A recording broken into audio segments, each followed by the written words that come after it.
नमस्कार विद्यार्थी मित्रांनो. राष्ट्रीय आरोग्य अभियान व 15वा वित्त आयोग जिल्हा नाशिक कंत्राटी भरती प्रक्रिया. सध्या या संदर्भात नाशिक जिल्ह्यात विविध कंत्राटी पदांसाठी भरती प्रक्रिया सुरू आहे आणि या भरतीबद्दलचे महत्त्वाचे तपशील आपण या व्हिडिओमध्ये बघणार आहोत. तत्पूर्वी तुम्ही आमच्या व्हिडिओला लाईक करा, चॅनलला सबस्क्राईब करा, हा व्हिडिओ जास्तीत जास्त लोकांच्या पर्यंत शेअर करा, जेणेकरून सर्वांना या व्हिडिओबद्दलची आणि या भरतीबद्दलची माहिती मिळेल. सर्वात महत्त्वाचं म्हणजे व्हिडिओ शेवटपर्यंत पहा, कारण या व्हिडिओमध्ये आपण ही जी भरती होणार आहे त्या भरती प्रक्रियेमध्ये कोणती पदं असणार आहेत, त्या कोणत्या पदासाठी वॉक इन इंटरव्ह्यू म्हणजे किती तारखेला आपल्याला मुलाखतीला उपस्थित राहायचं आहे, त्यासाठी कोणती कागदपत्र आवश्यक आहेत, वयाचा पुरावा, अनुभव प्रमाणपत्र यापैकी काय आवश्यक आहे का, आणि त्यासाठी आपल्याला कोणत्या साईटला भेट द्यायची आहे याबद्दलची सर्व माहिती आपण या व्हिडिओमध्ये बघणार आहोत.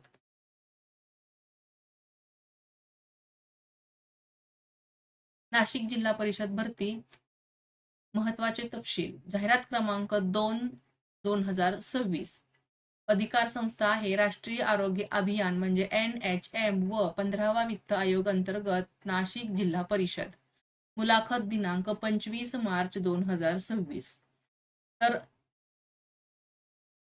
राष्ट्रीय आरोग्य अभियानाअंतर्गत व 15व्या वित्त आयोगाने जी ही भरती आयोजित केलेली आहे ती नाशिक जिल्ह्यामध्ये आहे आणि यासाठी अर्ज थेट आपण जिथं इंटरव्ह्यूला जाणार आहोत किंवा मुलाखतीला जाणार आहोत तिथे सादर करावयाचा आहे. ऑनलाईन अर्ज उपलब्ध नाहीत. उमेदवारांनी मूळ कागदपत्रासह प्रत्यक्ष उपस्थित राहणं आवश्यक आहे. उपलब्ध पदे आहेत वैद्यकीय अधिकारी MBBS, BAMS, BUMS, विशेषज्ञ doctor MD, MS, DNB, DM, DGO, ANM, multipurpose trainer, इतर आरोग्य कर्मचारी, डिप्लोमा, ITI, 12वी उत्तीर्ण, BHM, BA हेल्थ, MSc यासारखी पदे इथं उपलब्ध आहेत. तर इथं काय लक्षात ठेवायचं आहे की ही नोकरी तात्पुरती आहे. करार संपल्यानंतर पदे संपुष्टात येऊ शकतात. वॉक इन इंटरव्ह्यू स्वरूपामुळे स्पर्धा जास्त असेल. कागदपत्र पूर्ण असणे अत्यावश्यक आहे. अनुभव मिळवण्यासाठी ही संधी उपयुक्त आहे, पण दीर्घकालीन स्थैर्य नाही. सर्व मूळ कागदपत्र आणि त्याच्या छायांकित प्रती तयार ठेवा. 25 मार्च रोजी मुलाखतीसाठी वेळेआधी पोहोचा. पात्रता आणि निकष नीट तपासा. ही संधी सार्वजनिक आरोग्य क्षेत्रात अनुभव मिळवण्यासाठी उत्तम आहे. तुम्हाला मुलाखतीचे अचूक स्थळ आणि रिपोर्टिंग वेळ या व्हिडिओमध्ये. राष्ट्रीय आरोग्य अभियान व 15वा वित्त आयोग नाशिक जिल्हा कंत्राटी पदभरती प्रक्रिया सविस्तर जाहिरात क्रमांक 2/2026. राष्ट्रीय आरोग्य अभियान आणि 15वा वित्त आयोग अंतर्गत नाशिक जिल्ह्यासाठी मनुष्यबळ भरती प्रक्रिया कंत्राटी व करार पद्धतीने मानधन तत्वावर खालीलप्रमाणे पात्र उमेदवारांकडून अर्ज मागविण्यात येत आहेत. तर इथं ही पदं दिलेली आहेत आणि ती पोस्ट पण दिलेल्या आहेत, ती म्हणजे किती पदं आहेत आणि ती कोणत्या कास्टसाठी उपलब्ध आहेत हेही दिलेलं आहे. तर पोस्टचं नाव आहे पब्लिक हेल्थ स्पेशालिस्ट. तिथं पदं आहेत 4. SC साठी 1, ST साठी 1, NTC साठी 1 आणि NDT साठी 1. क्वालिफिकेशन आहे any medical graduate with MPH, MHA, MBA in health. आणि ही व्हॅकन्सीची गावं आहेत आणि त्याची जी रक्कम असणार आहे किंवा मानधन दिलं जाणार आहे ते 35,000 आहे. नंतर स्टाफ नर्स फिमेल 25 पदं आहेत आणि SC साठी 2, ST साठी 2, VJA साठी 3, NTB साठी 1, NTC साठी 1, SBC साठी 4, SEBC साठी 2, EWS साठी 2 आणि ओपन साठी आहेत 8. क्वालिफिकेशन आहे GNM आणि वरील प्रमाणेच ही गावच्या ठिकाणी ही व्हॅकन्सी आहे. पगार असणार आहे किंवा मानधन असणार आहे 20,000. Staff nurse male NHM open साठी एकच पद आहे GNM क्वालिफिकेशन आणि RH पेठ NPCDCS 20,000 मानधन. स्टाफ नर्स फिमेल पद आहेत 10, VJ 1, NTC 2, SBC 1, OBC 1, SEBC 1, EWS 1 आणि ओपन आहे 3. GNM तर इथं गावांची नावं दिलेली आहेत आणि मानधन असणार आहे 20,000. स्टाफ नर्स मेल पद आहेत 2, एससी साठी 1, ओपन साठी 1, जीएनएम इथं गावं दिलेली आहेत आणि पगार आहे किंवा मानधन आहे 20,000. लॅब टेक्निशियन साठी एससी साठी 1, पद 6 आहेत लॅब टेक्निशियनची, SC 1, ST 1, SBC 1, OBC 1, open 2, 12वी प्लस डिप्लोमा डीएमएलटी झालेला असावा आणि 1 वर्षाचा एक्सपिरियन्स असावा. मानधन असणार आहे 17,000. तर ही इथं staff nurse female NHM vacancies दिलेल्या आहेत आणि इथं ही ब्लॉक किंवा तालुक्याचं भागाचं नाव दिलेलं आहे, कुठल्या ठिकाणी तुम्हाला तिथं पोस्ट रिकामी आहे ते दिलेलं आहे. त्याचा इन्स्टिट्यूट टाईप दिलेला आहे, PHC आहे का SDH आहे, GH आहे वगैरे, आणि इन्स्टिट्यूटचं नाव दिलेलं आहे, प्रोग्रामचं नाव दिलेलं आहे आणि पोस्ट संख्या सुद्धा इथं दिलेली आहे. तर अशा पद्धतीने इथं 24-25 पदं भरली जाणार आहेत स्टाफ नर्ससाठीची. तर त्यासाठी असणाऱ्या अटी आणि शर्ती आहेत की इच्छुक उमेदवारांनी विहित नमुन्यातील अर्ज, वयाचा पुरावा, पदवी किंवा पदविका प्रमाणपत्र, सर्व वर्षांचे प्रमाणपत्र, पदवी असो किंवा पदविका असो, गुणपत्रिका, शासकीय किंवा निमशासकीय संस्थेमध्ये केलेल्या कामाचे अनुभव प्रमाणपत्र, कागदपत्र, कार्यालय प्रमुखांच्या स्वाक्षरी तथा नाव व मोबाईल क्रमांकासह सादर करावयाचा आहे. अनुभव संबंधित कामाचा असावा. तसेच आवश्यकता असल्यास नियुक्ती आदेश आणि मानधन अदा झाल्याचे प्रमाणपत्र, जात वैधता प्रमाणपत्र इत्यादी छायांकित प्रतीसह व मूळ कागदपत्रासह दिनांक 25/3/26 रोजी 10 वाजता सभागृह, नवीन प्रशासकीय इमारत, जिल्हा परिषद नाशिक, ABB सर्कल जवळ, त्र्यंबक रोड येथे उपस्थित राहायचं आहे. हा पत्ता दिलेला आहे. 25 तारखेला मुलाखत होणार आहे सकाळी 10 वाजता. नवीन प्रशासकीय इमारत, जिल्हा परिषद नाशिक, ABB सर्कल जवळ, त्र्यंबक रोड येथे उपस्थित राहायचं आहे. त्यासाठी येताना त्यांनी दिलेला विहित नमुन्यातील अर्जच वापरायचा आहे. त्यासाठी वयाचा पुरावा म्हणजे तुम्ही शाळा सोडलेल्याचा दाखला, 10वी-12वीचे प्रमाणपत्र, त्याच्यावरती आपली जन्मतारीख असते, त्याच्यामुळे तो वयाचा पुरावा होतो. पदवी किंवा पदविका प्रमाणपत्र सर्व वर्षांचे, गुणपत्रिका, शासकीय निमशासकीय संस्थेमध्ये जर तुम्ही काम केलं असेल आणि त्या कामाचा अनुभव तुम्हाला असेल तर त्याचं प्रमाणपत्र त्या कार्यालयाच्या प्रमुखाच्या स्वाक्षरीने नाव व मोबाईल नंबर सह घ्यायचं आहे. अनुभव संबंधित कामाचाच असावा, म्हणजे तुम्ही दुसऱ्या कुठल्या तरी क्षेत्रामध्ये काम केलं आणि तिथला अनुभव म्हणून पुरावा घेऊन आला असेल तर ते चालणार नाही. म्हणजे मेडिकल क्षेत्राशी संबंधित असलेल्याच कामाचा अनुभव असावा. नियुक्ती आदेश आणि मानधन झालेल्याचे अदा केलेल्याचे प्रमाणपत्र असेल तरी सुद्धा चालेल किंवा घ्यावंच ते. जात वैधता प्रमाणपत्र, छायांकित प्रती व मूळ कागदपत्रासह 25/3/26 रोजी मुलाखतीला हजर राहायचं आहे. त्यानंतर माननीय महासंचालक राष्ट्रीय आरोग्य अभियान मुंबई यांचे प्राप्त पत्र क्रमांक रा.आ.सो मनुष्यबळ आरक्षण 24/546 774/2016 20/7/16 रोजीचे पत्रात नमूद केल्यानुसार सामाजिक आरक्षणानुसार अपेक्षित राखीव प्रवर्गाचे उमेदवार पुरेशा प्रमाणात उपलब्ध न झाल्यास रिक्त पदांची आवश्यकता लक्षात घेऊन व राष्ट्रीय आरोग्य अभियान कालमर्यादेत राबविण्याचे अभियान आहे ही बाब लक्षात घेऊन 11 महिने 29 दिवस कालावधीसाठी प्रतीक्षा यादीतील निवड केलेल्या खुल्या प्रवर्गातील पात्र उमेदवारांना तात्पुरती नियुक्ती देण्यात येईल.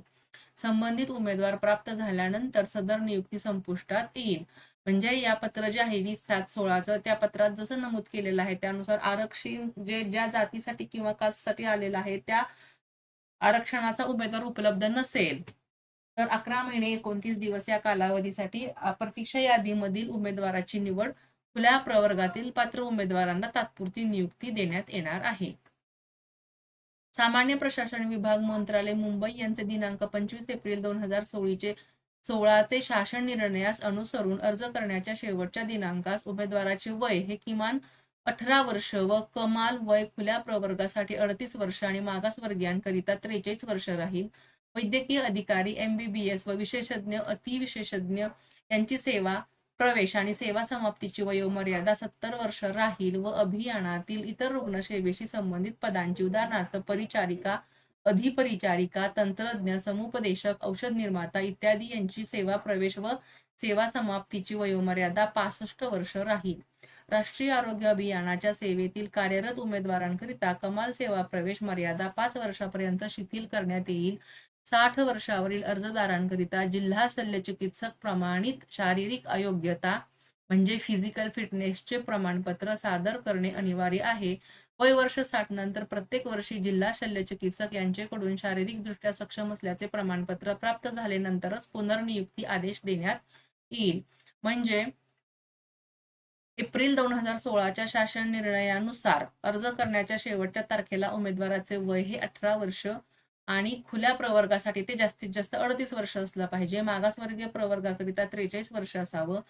वैद्यकीय अधिकारी, MBBS आणि विशेषज्ञ, अतिविशेषज्ञ यांच्यासाठी ही वयोमर्यादा 70 वर्षापर्यंत राहणार आहे.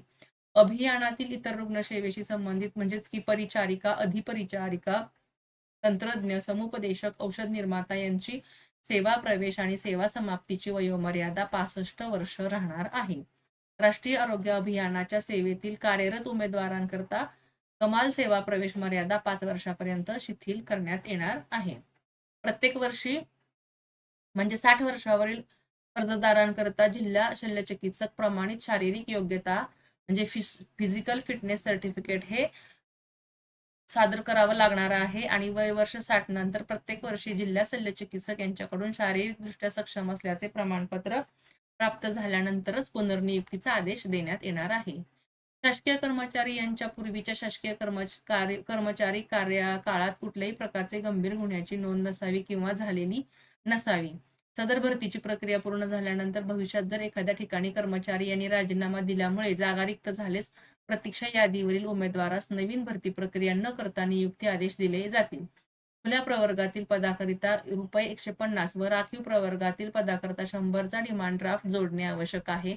डिमांड ड्राफ्टच्या मागे स्वतःचे नाव अक्षरात लिहावे. सदरचा demand draft district integrated health and family welfare society Nashik non PIP या नावे असावा. कोणत्याही कारणास्तव डिमांड ड्राफ्ट बँकेत न वटल्यास अर्ज अपात्र ठरवण्यात येईल. म्हणजे खुल्या प्रवर्गाने ₹150 आणि राखीवसाठी ₹100चा डिमांड ड्राफ्ट जोडायचा आहे आणि त्या ड्राफ्टच्या मागे स्वतःचे नाव स्वतःच्या हस्ताक्षरामध्ये लिहायचं आहे. पदासमोर नमूद मानधन हे एकत्रित मानधन असून त्या व्यतिरिक्त इतर कोणतेही भत्ते दिले जाणार नाहीत. लहान कुटुंबाची अट 23/7/2020 पासून लागू करण्यात आली असून 23/7/20 पासून 2 पेक्षा अधिक हयात मुले असणारे उमेदवार राष्ट्रीय आरोग्य अभियानाच्या पदभरतीसाठी अर्ज करण्यास पात्र ठरणार नाहीत. म्हणजे लहान कुटुंबाचं प्रमाणपत्र 23/7/2020 नुसार द्यायचं आहे. वरील सर्व पदे ही कंत्राटी स्वरूपाची व एकत्रित मानधनाची असून 29/6/26 रोजीपर्यंतच्या कालावधीसाठी भरण्यात येणार आहेत. पुढील पुनर्नियुक्ती 11 महिने 29 दिवसाच्या कालावधीकरिता आपल्या कामगिरी मूल्यांकनावर आधारित असेल. म्हणजे तुमचं चांगलं काम असेल तर तुम्हाला पुन्हा वाढीव 11 महिने 29 दिवसानंतर पुढची नियुक्ती देण्यात येऊ शकते. राज्यस्तरीय वेळोवेळीच्या सूचना अधीनस्थ कार्यवाही करण्यात येईल. प्राप्त झालेल्या अर्जावरून क्वालिफाईंग एक्झाममध्ये मिळालेले अंतिम वर्षाचा गुण अधिक संबंधित विषयामध्ये अधिक शैक्षणिक अर्हता अधिक संबंधित पदाशी निगडीत शासकीय निमशासकीय राष्ट्रीय आरोग्य अभियान कामाचा अनुभव या बाबींचे गुणावरून समितीद्वारा मेरिट लिस्ट तयार करण्यात येईल. सदर मेरिट लिस्ट शासनाच्या https://nasik.maharashtra.gov.in सूचना भरती, प्रकाशने भरती आणि कागदपत्रे जाहिरात या संकेतस्थळावर प्रसिद्ध करण्यात येईल. उमेदवारांनी सदर बाबत आक्षेप असल्यास त्याच दिवशी आपले आक्षेप नोंदवावे. तदनंतर प्राप्त आक्षेपांचा विचार करण्यात येणार नाही याची नोंद घ्यावी. विहित मुदतीत प्राप्त आक्षेपांचा विचार करून अंतिम मेरिट लिस्ट उपरोक्त शासकीय संकेतस्थळावर प्रसिद्ध करण्यात येईल. म्हणजे तुमच्या शेवटच्या वर्षाचे जे गुण असतील ते गुण, त्यानंतर त्या विषयामध्ये अधिक शैक्षणिक अर्हता असेल ते गुण आणि पदाशी संबंधित तुमचा कामाचा अनुभव यावरून तुमची मेरिट लिस्ट तयार करण्यात येणार आहे. आणि ती मेरिट लिस्ट ही शासनाची 3 संकेतस्थळ दिलेली आहेत. एक सूचना भरती, 2 प्रकाशने भरती आणि कागदपत्रे जाहिरात या संकेतस्थळावर प्रसिद्ध करण्यात येतील. निवड यादी तथा प्रतीक्षा यादी संकेतस्थळावर प्रसिद्ध करण्यात येईल. वरील नमूद पदे ही राज्य शासनाची पदे नसून निव्वळ कंत्राटी स्वरूपाची पदे आहेत. सदर पदावर शासकीय सेवेप्रमाणे असलेले नियम, अटी व शर्ती याबाबतचा हक्क व दावा राहणार नाही. तसेच या पदासाठी शासनाचे सेवा नियम लागू नाहीत. केंद्र किंवा राज्य शासनाने संबंधित पदे नामंजूर केल्यास उमेदवाराची सेवा कोणतीही पूर्वसूचना न देता तात्काळ समाप्त करण्यात येईल.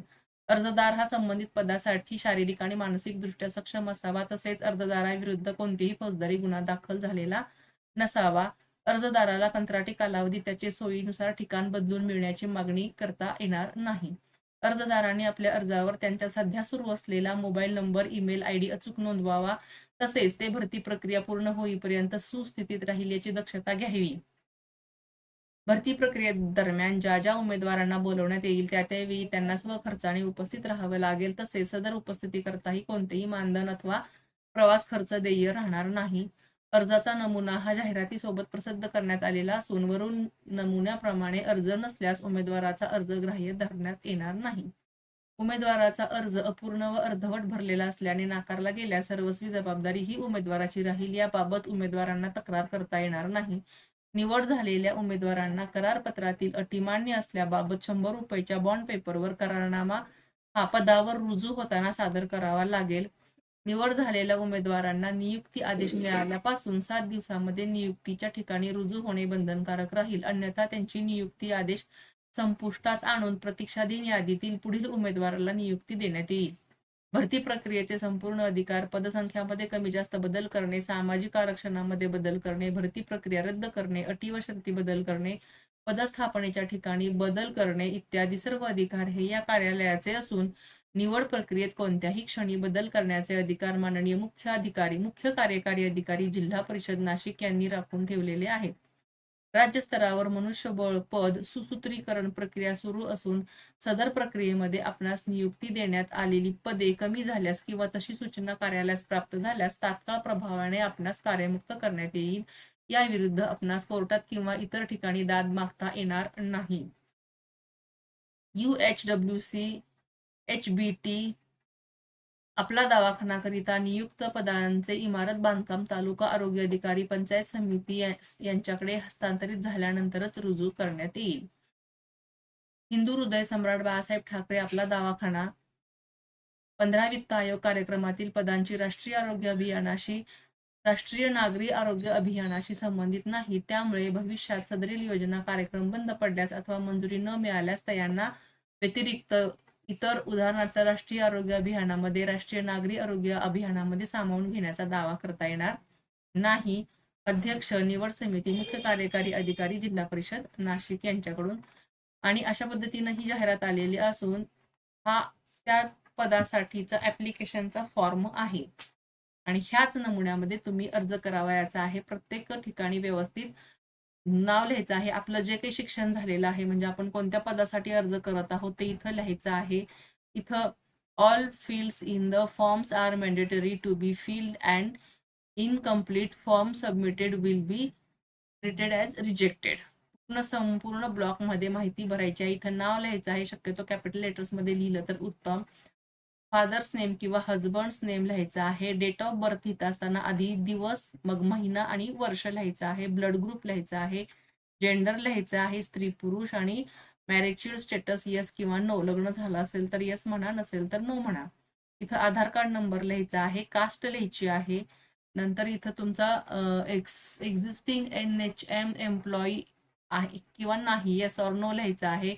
ओरिजिनल कॅटेगरी लिहायची आहे म्हणजे कास्ट, आणि नंतर हिंदू मुस्लिम जे काही असेल ते लिहायचं आहे. नॅशनॅलिटी अप्लाइंग कॅटेगरी लिहायची आहे. त्यानंतर इथं आपला पत्ता लिहायचा आहे, स्टेट लिहायचा आहे, pin code number, contact number लिहायचा आहे, ईमेल ID लिहायचा आहे. आणि हे तुमच्या इथं शैक्षणिक पात्रता लिहायची आहे. तिथं की पासूनपर्यंत तुमचे कुठलं वर्ष सुरू झालं, कधीपर्यंत होतं, तिथं डिग्री किंवा डिप्लोमा काय असेल ते, युनिव्हर्सिटीचं नाव लिहायचं आहे, स्पेशल विषय लिहायचा आहे, फायनल इयरचे टोटल मार्क्स लिहायचे आहेत आणि पर्सेंटेज इथं लिहायचं आहे. अशा पद्धतीनं हा फॉर्म फिलअप करायचा आहे. पूर्ण भरून व्यवस्थित असलेला फॉर्म आणि list of document self attested copy to be attached with application. ह्या अर्जासोबत application form duly filled in the prescribed format, small family certificate द्यायचं आहे, educational certificate, experience certificate, caste certificate and caste validity certificate, for age proof school leaving certificate किंवा 10th passing certificate, domicile certificate द्यायचं आहे age प्रूफसाठी. Computer प्रोफिशियन्सीमध्ये MSc IT, DOE, ACC course for the post if applicable, ABHA card other. तर अशा पद्धतीने ही माहिती द्यायची आहे. एक्सपिरियन्ससाठी त्यांनी वेगळा कॉलम दिलेला आहे, तो इथं लिहायचा आहे, कधीपासून कुठंपर्यंत. गव्हर्नमेंट मध्ये असाल तर एक्सपिरियन्स गव्हर्नमेंटचा, सेमी गव्हर्नमेंटमध्ये असेल तर त्याच्या पुढच्या ह्याच्यामध्ये, आणि प्रायव्हेटमध्ये असेल तर प्रायव्हेटमध्ये लिहायचं आहे. जर तुम्ही प्रायव्हेटमध्ये अनुभव म्हणजे काम केलेलं असेल तर या ठिकाणी डॅश मारायचे आहेत. फक्त प्रायव्हेटच्या ठिकाणी तुमची माहिती भरायची आहे. तर सेमी गव्हर्नमेंटमध्ये जर तुम्ही काम केलेलं असेल आणि तिथल्या कामाचा अनुभव असेल तर इथं डॅश द्यायचं, इथं डॅश द्यायचं, आणि इथं तुम्ही कुठल्या सालापासून कुठल्या सालापर्यंत काम करलेलं आहे किंवा करत आहात ते लिहायचं आहे. Total experience in years and months इथे लिहायचे आहेत. किती वर्षाचा कालावधी गव्हर्नमेंट, सेमी गव्हर्नमेंटमध्ये असेल तर ते त्या पद्धतीनं लिहायचं आहे. Relevant experience to the post applied in year and months government, semi government लिहायचं आहे. कॉम्प्युटर प्रोफिशियन्सी इथे लिहायचं आहे. टायपिंग स्किलच्या बद्दलची माहिती, तुमचं मराठी टायपिंग झालेलं आहे का, 30 शब्द प्रति मिनिट, इंग्लिश टायपिंग 40 शब्द प्रति मिनिट, येस ऑर नो लिहायचं आहे. डिमांड ड्राफ्ट अमाऊंट इथं लिहायची आहे. तो DD नंबर लिहायचा आहे, तारीख लिहायची, बँकेचं नाव लिहायचं आहे. नंतर प्रेफरन्स प्लेस ऑफ पोस्टिंग असेल ते तुम्हाला प्रेफरन्स द्यायचा असेल तर तो 1, 2, 3 त्या त्या पदासाठी ज्या ठिकाणी रिक्त जागा आहे तिथले 1, 2, 3 असे सोयीनुसार प्रेफरन्स द्यायचा आहे. आणि आय डिक्लेअर इथं नेम लिहायचं, प्लेस लिहायचा, इथं सही करायची आहे, सबमिशन डेट लिहायची आहे. आणि अशा प्रकारे हा तुमचा फॉर्म पूर्ण होणार आहे. इथं तुम्ही काहीही करायचं नाही. ऑफिस यूज ओनली हे इथं ऑफिसचे लोक काय असेल ते माहिती भरतील. तर अशा पद्धतीनं हा नमुना आहे. त्यानंतर प्रतिज्ञा आपण नमुना हा लहान कुटुंबाचा नमुना त्यांनी दिलेला आहे 23 जुलै 2020 मधला. तर त्याप्रमाणे इथं माहिती भरू शकता तुम्ही. तुमचं नाव अमुक अमुक यांची, मुलगा मुलगी, वय, हे राहणार अमुक ठिकाणी. आणि इथं मी या पदासाठी इथं पदाचं नाव लिहायचं आहे, अर्ज दाखल केलेला आहे, मला आज रोजी एवढी एवढी 1 किंवा 2 मुलं आहेत की नसेल तर 0 लिहायचं आहे, मुलांची संख्या लिहायची आणि जन्मतारीख नमूद करायचं आहे. अशा पद्धतीने इथं सही करायची, ठिकाण लिहायचं आहे. हा लहान कुटुंबाचं प्रमाणपत्राचा नमुना त्यांनी दिलेला आहे. हा आहे तो प्रतिज्ञापन नमुना लहान कुटुंबाचं प्रमाणपत्र. हे आहे ते अर्ज आहे, अर्जाचा नमुना दिलेला आहे. आणि अशा पद्धतीनं ह्या दोन्ही अर्ज भरून व्यवस्थित सगळे कागदपत्र अटॅच करून घ्यायचं आहे. त्यानंतर इथं तुम्हाला हा ऍप्लिकेशन नंबर जो आहे तो फक्त ऑफिस यूज साठी असणार आहे. इथे तुमचा फोटो चिटकवायचा आहे. यापैकी कोणतीही गोष्ट विसरायची नाही. ऍडव्हर्टाईज मध्ये जो दिलेला नंबर आहे तो इथं लिहायचा आहे, 2/2026, आणि तारीख जी काही असेल ते, आणि न्यूजपेपरचं नेम लिहायचं आहे जे की इथं आलेलं आहे. दैनिक गावकरी व दैनिक देशदूत वृत्तपत्र, प्रसिद्ध जाहिरात दिनांक 21/3/26. तर ते इथं लिहिलं तुम्ही तरी ते चालणार आहे ह्या ऍप्लिकेशन फॉर्मवरती. तर अशा पद्धतीनं तुम्ही हा फॉर्म सबमिट करा. 25 तारखेला प्रत्यक्ष जागेवरती जाऊन मुलाखत द्यायची आहे, त्यामुळे वेळ खूपच कमी आहे. तयारी करून तुम्ही अभ्यासाला आणि या कामाला लागू शकता.